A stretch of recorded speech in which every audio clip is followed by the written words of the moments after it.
if we get a JP Morgan 80 or 100 or 110, whatever dollars a barrel, you're hardwired to this in Texas. What does it mean for America if we get a sustained higher oil price? Well, I think you have twofold here, Tom. I mean, obviously, for the energy companies, they've been looking for these prices to go higher. They need that revenue to go ahead and put that capex in that you guys were just talking about. But we're talking so much about inflation and the effects that it's having on the consumer and what that's going to mean. Obviously, that is where a consumer feels it first and foremost, is when it comes to oil.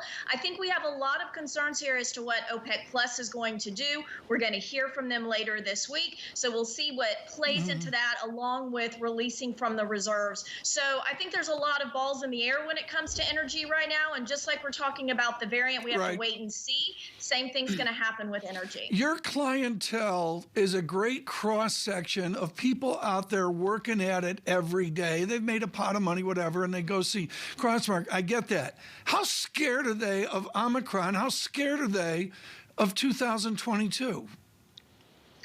You know, it's interesting. I think this morning, and obviously I haven't talked to clients yet this morning, but I think we might hear a little bit of a different tone. You hear Powell coming out and using that word uncertainty. We know the markets don't like that word, so that's going to add some volatility. You have the Moderna CEO coming out and saying that things are not going to be good. That's going to feed into the psyche of the consumer. We've talked many times about how we think the consumer is leading this economy right now, and that strength of the consumer we need to rely on. So I think there's going to be maybe a little bit more concern from an investor perspective, but I think that's where my job comes into play, where I need to tell people, take a step back. As you guys have said all morning, we don't have the data yet. Let's not change our outlook and our strategy until we know more. Victoria, I just want to pick up on something the chairman said in that pre-prepared statement ahead of his testimony later, and you picked up on that word uncertainty.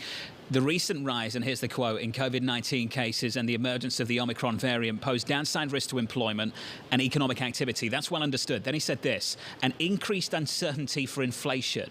What do you think that actually means, increased uncertainty for inflation? Does that mean upside risk to inflation? Does it mean downside risk too? What does it mean? I think it's actually an upside risk at first, because it's adding to that whole, and I know we hate to use the word, but it's adding to that transitory component if supply chains do not improve. You know, we talked a couple weeks ago and we were saying we think we might be at peak supply chain issues. We started to see shipping costs come down. We started to see a little bit of pressure being relieved at the ports. If the variant now causes people not to go to work, it causes restrictions and shutdowns, all of that's going to ramp up again, and that's going to lead back into how much of this is transitory? What are we looking at for inflation? So I think it's an upside concern in the short term. Longer term, I think we're still looking at inflation coming down next year to around 3%. So how do you position then for the medium and longer term, Victoria? Yeah, so Kaylee, what we told our clients before last week and what we're going to continue to tell them for now is that we need to have that balanced portfolio.